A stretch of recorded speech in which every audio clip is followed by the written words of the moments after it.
Hello' বন্ধু, current আছামলৈ স্বাগতম। আজি আপোনালোকক সাঁচি গছৰ বিষয়ে অতি গুৰুত্বপূৰ্ণ এটা কথা ক'ব বিচাৰিছোঁ। সেইটো হৈছে আপোনাৰ ঘৰতেই আছে লাখ লাখ টকীয়া সাঁচি পুলি, কিন্তু আপুনি চিনিবকে পৰা নাই। হয়তো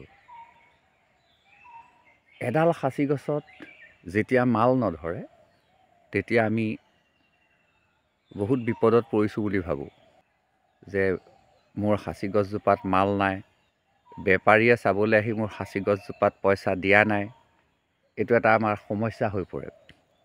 কিন্তু আপুনি এটা কথা জনা অতি প্ৰয়োজন, বা ময়ো জনা অতি প্ৰয়োজন। সেই কথাটো হৈছে যে যিজোপা গছত মাল ধৰা নাই সেইজোপা গছেই হ'ল আচল সাঁচি গছ। হয় বন্ধু, আপুনি হয়তো শুনিবলৈ বেয়া পাইছে বা বিশ্বাস নকৰিব পাৰে। আচল কথা হ'ল যিজোপা গছত মাল ধৰা নাই আপুনি বুজি লওক যে সেইজোপাই আপোনাৰ ঘৰত মণিক। কেনেকৈ? আপুনি এটা কথা মন কৰকচোন, হাতীয়ে পোৱালি দিয়ে 10 বছৰত আৰু জগতে জানে। কুকুৰে পোৱালি দিয়ে এবছৰত, কোনেনো জানে। কুকুৰে পোৱালি দিয়ে 5টা বা 6টা, 8টালৈকে দিয়ে, কিন্তু হাতীয়ে পোৱালি দিয়ে এটা।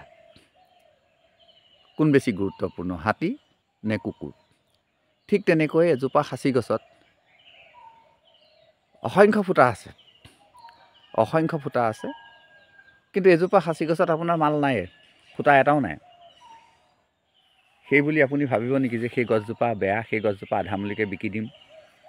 নহয়, সেইজোপা গছ হাতী পোৱালিৰ দৰে।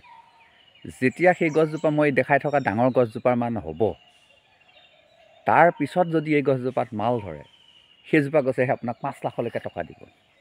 হয় বন্ধু, ঠিকে শুনিছে।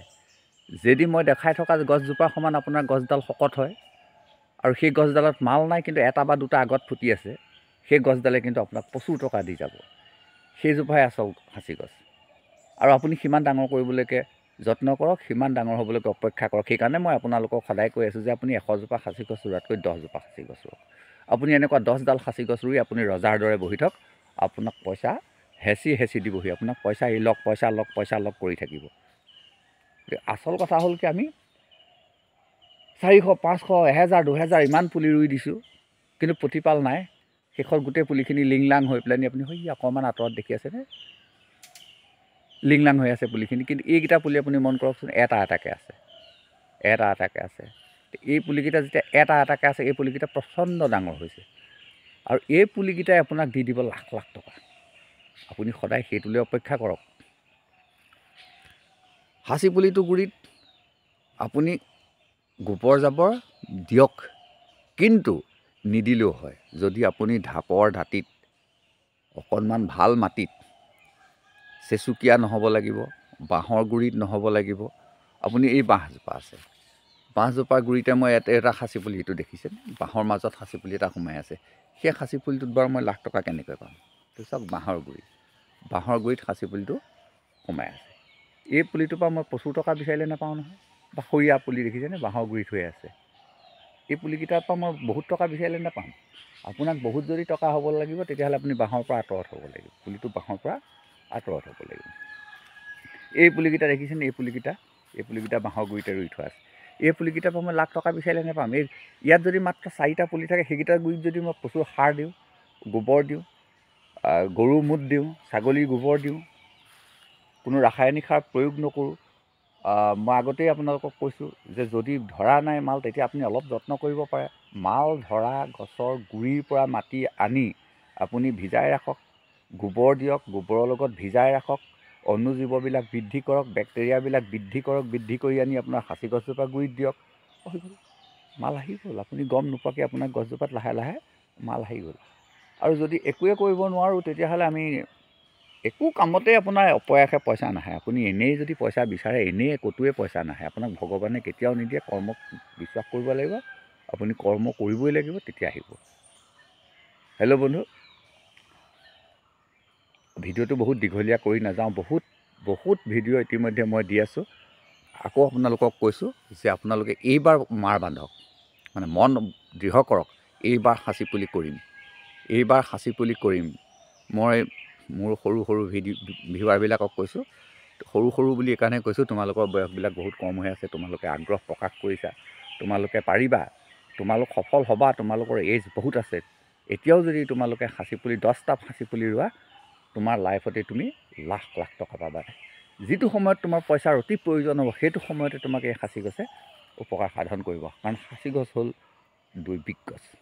ভগৱানৰ গাৰ মলিৰ পৰা এই সাঁচি গছৰ সৃষ্টি হৈছে বুলি মুছলমানসকলে ভাবে আৰু শ্ৰদ্ধা কৰে। আগত যেতিয়া আমাৰ ঘৰলৈ বয়োবৃদ্ধ মুছলমানসকল, সাধাৰণতে মুছলমান বুলি এইটো কাৰণে কৈছোঁ, এই ব্যৱসায়টো তেখেতসকলৰ মাজতহে বিশেষ বাইণ্ডিং হৈ আছে। তেখেতসকলে এই সাঁচি গছ খেতি কৰিবলৈ এক প্ৰকাৰে আমাক উৎসাহিত কৰি আছে। কিন্তু সমস্যাটো আহিছে যে সাঁচি পুলি এটা তেওঁলোকে 200 টকাটো নিব পাৰে, 2000 টকাটো নিব পাৰে, 1000 টকাটো নিব পাৰে, কাৰণ তেওঁলোকে কিন্তু আমাক আচল পইচাটো পোৱাত সহায় কৰি দিয়া নাই। তেওঁলোকে গছডাল মাল নাই বুলি এৰি থৈ গুচি গ'লে আমি বাচি যাওঁ, কিন্তু তেওঁলোকে মাল নাইকিয়া বুলি কৈ গছডাল কিন্তু নিব বিচাৰে। হেল্ল' বন্ধু, আপুনি আচল কথাটো গম পাইছেনে? যে সাঁচি পুলিটোত মাল নাই, কিন্তু সাঁচি পুলিটো কম দামত লৈ যাব। সেইটোৱে তেওঁলোকৰ মানে আমি বুজিব নোৱাৰা কথা। ক'ব যে আপোনাৰ সাঁচি পুলিটোত মাল মাত্ৰ এটুকুৰাহে আছে, কিন্তু এটুকুৰা মাল আছে, অথচ গছডাল নিব, কিন্তু দাম আমাক নিদিব। সেইখিনিতে আমাক ধৈৰ্য লাগিব। যদি মাল নাই, পুলিটো থাকক, মাল হ'লে দিম। তেওঁলোকে ক'ব, চিধাই আহিয়ে ক'ব যে নাই, একদম বজাৰ একদম বেয়া। আপুনি ক'ব লাগিব যে বজাৰ বেয়া যদি এতিয়া মই গছ নিবিকোঁ, কাৰণ বজাৰ বেয়া যদি ভাল হ'ব, বেয়া হ'লেহে ভাল হ'ব। গতিকে বজাৰ যেতিয়া বেয়াই, মই এতিয়া সাঁচি গছ নিবিকোঁ, বজাৰ ভাল হ'লে মই সাঁচি গছ বিকিম। এনেকৈ বুলি কৈ আপুনি মানুহজনক বিদায় দিয়ক। আপোনাৰ গছজোপা ডাঙৰ হ'বলৈ দিয়ক, আপোনাৰ বাৰীখনত সাঁচি গছ উভৈনদী হ'বলৈ দিয়ক। তেওঁ মাল নাই বুলি ক'লে আমি দি দিমনে? আপুনি জানিব আপোনাৰ ঘৰত জাৰ্চি গৰুজনীয়ে কিমান গাখীৰ দিয়ে, আপুনিহে জানিব। আপুনি ক'ব পাৰিব লাগিব যে মই ৰাতিপুৱাই 10 লিটাৰ খীৰাইছোঁ, গতিকে সেই 10 লিটাৰ দাম তেওঁ দিব। কাৰণ আপুনি এতিয়া নাজানে সাঁচি পুলিটোত কিমান মাল আছে, আপুনি নাজানে। গতিকে তেওঁৰ কথাত পতিয়ন গ'ল, তেওঁৰ কথাত পতিয়ন যোৱাৰ কাৰণে আপুনি ঠগ খালে। গতিকে আপুনি তেওঁৰ কথাত পতিয়ন নাযাব। আপুনি এটা কথাই ক'ব যে যদি বজাৰ বেয়া, তেতিয়াহ'লে মই বজাৰ ভাল হ'লে দিম। এই পুলিটো চাওক কিমান সুন্দৰ পুলি উঠি আহিছে, বজাৰ ভাল হ'লে দিম। আৰু যদি কয় মাল নাই, আপুনি ক'ব মাল হ'লে দিম। যদি মাল নাই তুমি কাটিবা, তেতিয়া ক'ব যে নহয়, 1000ৰ আশে পাশে পুলিটো ল'ব পৰা হ'ব, 1000ৰ আশে পাশে। আপুনি ক'ব নহয়, 1,00,000ৰ আশে পাশে যেতিয়া হ'ব তেতিয়া আহিব, যেতিয়া 1,00,000ৰ আশে পাশে হ'ব তেতিয়া আহিব, মই তেতিয়া দিম। আপুনি সেই কৌশলটো জানিলে আপোনাৰ সাঁচি গছৰ দাম আপুনি পাবই। কাৰণ যেতিয়া একচুৱেলি আপোনাৰ গছজোপাৰ দাম 1,00,000 হ'ব, তেতিয়া সিহঁতি 20,000হে দিবহি। কাৰণ সিহঁতক মুনাফা লাগে, সিহঁতক পইচা লাগে, বেপাৰীৰ কথা সেইটোৱে। ময়ো যদি সাঁচি বেপাৰী হ'লোহেঁতেন, মই সেইটোৱে ক'লোহেঁতেন যে 1,00,000 টকীয়া পুলিটো মই 20,000ত লৈ যাম, তেতিয়াই মোৰ লাভ হ'ব।